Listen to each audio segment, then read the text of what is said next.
अब मेन बात आप लोगों को मैं ये बताना चाहता हूं कि उस महिला से मेरी जान पहचान हो ही गई थी और मैं आता जाता था, उनके घर परिवार, उनके भाइयों बहनों सबसे जो है मेरी अच्छी सलाम दुआ उठ बैठ हो गई। फिर वो महिला एक दिन जुलाई में हमारे साथ तीर्थ यात्रा करने के उद्देश्य से काशी और अयोध्या और प्रयागराज गई। पहले हम लोग लखनऊ गए। रविंदर कुमार इससे पहले 7 सालों तक जब इस महिला का शोषण और दोहन करते रहे, तब वो उस महिला से कहते थे कि हमारे साथ चंडीगढ़ चलो, हमारे साथ जयपुर चलो, हमारे साथ यहाँ चलो, हमारे साथ रात में रहा करो, ऐसा करो वैसा करो। ये महिला ने हमें बाद में बताया। अब रविंदर कुमार जब वो मेरे साथ जो है तीर्थ यात्रा पे गई, तो रविंदर कुमार ने फोन पे उससे कहा कि मैं तुझसे शब्द ब शब्द बता रहा हूं, मैं तुझसे जयपुर और चंडीगढ़ तक चलने को कहता था, तू मेरे साथ नहीं जाती थी। और मेरे जानकार सिराज साहिल के साथ लखनऊ में अपनी ऐसी तैसी करा रही है। तब उस महिला ने फोन हमें दिया, तो मुझसे रविंदर कुमार ने कहा कि सिराज जी आपको हमसे पूछना नहीं चाहिए था। तो मैंने सिर्फ इतना ही कहा क्यों। रविंदर कुमार ने फोन काट दिया। उसके बाद रविंदर कुमार ने उस महिला के भाई को मेरे बारे में मनगढ़ंत बातें करते हुए एक थाने में रिपोर्ट कराई, स्थानीय थाने में, कि मेरी बहन को 4 मुसलमान व्यक्ति, इस पे ध्यान दीजिएगा आप लोग, मुसलमान व्यक्ति लव जिहाद के तहत भगा के ले गए और मेरा नाम नामजद रिपोर्ट मोहम्मद सिराज साहिल, मोबाइल नंबर 9540, इसके खिलाफ कानूनी कार्रवाई की जाए।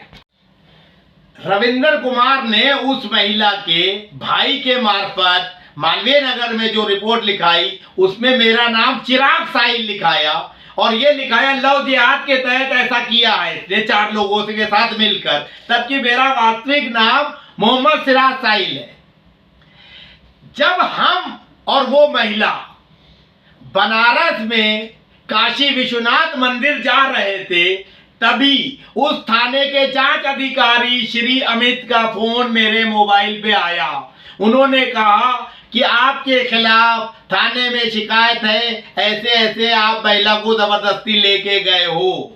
तो मैंने उनसे कहा कि मैं जो चलता फिरता आदमी नहीं हूँ, मैं ऐसे ऐसे हूँ, पत्रकार हूँ, पढ़ा लिखा आदमी हूँ, मैं उनका पारिवारिक मेंबर, पारिवारिक सदस्य हूँ, मित्रता है उनके भाई से भी मेरी, उनकी बहनें भी जानती हैं और हम लोग जो है यहाँ तीर्थ यात्रा वाले इन शहरों में हैं, ये उनकी बहन को भी पता है। उनके भाई ने पता नहीं किस वजह से गुमराह होके ये खबर लिखाई है। फिर थोड़ी देर के बाद जांच अधिकारी अमित का फोन दोबारा व्हाट्सएप पे मेरे आया, वीडियो कॉल। उन्होंने उस महिला से भी बात की और उस महिला से भी पूछा कि आपकी जान माल का कोई खतरा तो नहीं है, आप बताइए कि आप वहां कैसे हैं। तो उस महिला ने कह दिया कि मैं अपनी मर्जी से हूं, अपनी खुशी से हूं और ये मेरे पारिवारिक सदस्य हैं, मित्रता है, भाई से भी और बहनें भी सब जानती हैं, हम 9 तारीख तक जो है दिल्ली वापस आ जाएंगे। बात आई गई हो गई और हम 9 तारीख को दिल्ली आ भी गए और उस महिला ने जांच अधिकारी को सूचित भी कर दिया। बात यहां पर खत्म हो गई। दोस्तों, हम आपसे ये कहना चाहेंगे, Hind voice YouTube channel Anees Ahmad Khan जो मुख्य संपादक हैं उसके, उन्होंने फिर जो है 12 जुलाई को एक प्रोग्राम डाला। रविंदर कुमार ने उस प्रोग्राम में मेरे ऊपर और उस बिचारी महिला को अपमानजनक शब्दों से उद्धृत करते हुए उसके बारे में अनाप शनाप तथ्यहीन बातें कही, जिससे जो है मेरी भी बहुत ज्यादा मानहानि हुई और उस महिला की तो जो हुई वो आप लोग खुद समझ सकते हैं। इन्होंने ये स्टोरी डाली कि प्रधानमंत्री जापान की जो हत्या हुई वो एक फोटो जर्नलिस्ट ने की, वो कैमरे में जो है रिवॉल्वर छुपा के ले गया था, उससे उनका मर्डर किया। और ये जो मोहम्मद सिराज साहिल है, यहाँ मेरा नाम उसने सही कर दिया, चिराग की जगह सिराज साहिल ही बोला। ये मोहम्मद सिराज साहिल पीआईबी कार्ड होल्डर है, और पीआईबी कार्ड होल्डर प्रधानमंत्री, राष्ट्रपति और बड़े सेलिब्रिटीज तक एक्सेसिबल होता है, कहीं भी जा आ सकता है। प्रधानमंत्री जी को जान का खतरा है सिराज साहिल जैसे पत्रकारों से, जो कि फर्जी हैं। सूचना प्रसारण मंत्रालय के अधिकारी गलत तरीके से इसका कार्ड बना चुके हैं, पुलिस ने सही जांच नहीं की है। तब कि पीआईबी कार्ड बनने से पहले बहुत गहन जांच होती है उस व्यक्ति के चरित्र और उसके रहन सहन, कहाँ रह रहा है और क्या कर रहा है। तो रविंदर कुमार ने इस तरह का एक तरफा आरोप लगा दिया मेरे ऊपर भी और पूरी सरकार के ऊपर।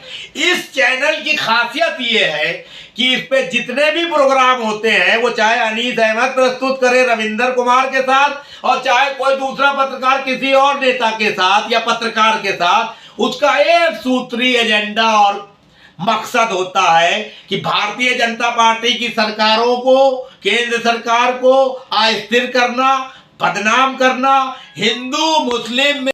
प्रधानमंत्री नरेंद्र मोदी, अमित शाह साहब, आरएसएस प्रमुख मोहन भागवत और जितने भारतीय जनता पार्टी के बड़े नेता हैं, वो चाहे योगी आदित्यनाथ हो, चाहे असम के मुख्यमंत्री हो, चाहे जो भी हो, जो भारतीय जनता पार्टी से संबद्ध लोग हैं, आरएसएस से संबद्ध लोग हैं और राष्ट्रभक्ति की बात करते हैं, हिंदुत्व की बात करते हैं, उनको गालियां देना ही इस चैनल का और इस चैनल पे बैठने वाले पत्रकारों और विश्लेषकों का काम है। इसकी जांच गहनता से सरकार को और जांच एजेंसियों को करना चाहिए। अब मेरा सवाल है कि ये व्यक्ति जिन लोगों के ऊपर सवाल उठा रहा है या उनकी जांच की बात कर रहा है, पहले तो इसकी जांच भी होना चाहिए और फिर उन लोगों की भी जांच होना चाहिए कि क्या सच्चाई है। सच्चाई सामने अपने आप आ जाएगी गहन जांच से।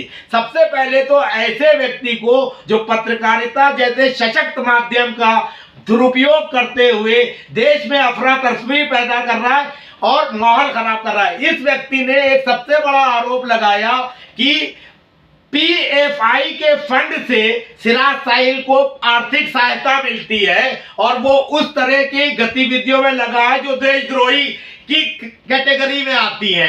तो मैं सरकार से भी जो आग्रह करूंगा और रविंदर कुमार जैसे और उस चैनल के लोगों को मैं ये चुनौती देता हूं कि मेरी पूरी जांच की जाए, बैंक खातों की जाए, मेरे सारे जो है चरित्र की जाए और पत्रकारिता की भी की जाए, मेरे सारे पेपरों और यूट्यूब की भी जांच की जाए और देखा जाए कि मैं जो हूं पत्रकारिता के सही सिद्धांतों पे चल के पत्रकारिता कर रहा हूं या रविंदर कुमार और दूसरे ऐसे लोगों की तरह पत्रकारिता कर रहा हूं कि किसी खास विशेष एजेंडे के तहत अपनी बातें जो है जनता के बीच में प्रस्तुत करते हैं। तो ये तो बात हुई वहां तक जहां तक रविंदर कुमार ने हमारे ऊपर और उस महिला के ऊपर मनगढ़ंत और तथ्यहीन बातें करके हम दोनों की मानहानि करी है और पूरी व्यवस्था पे एक सवालिया निशान लगाया है। तो सरकार को, जांच एजेंसी को और आम जनता को ये सोचना चाहिए कि सही आदमी के प्रति जो है उनका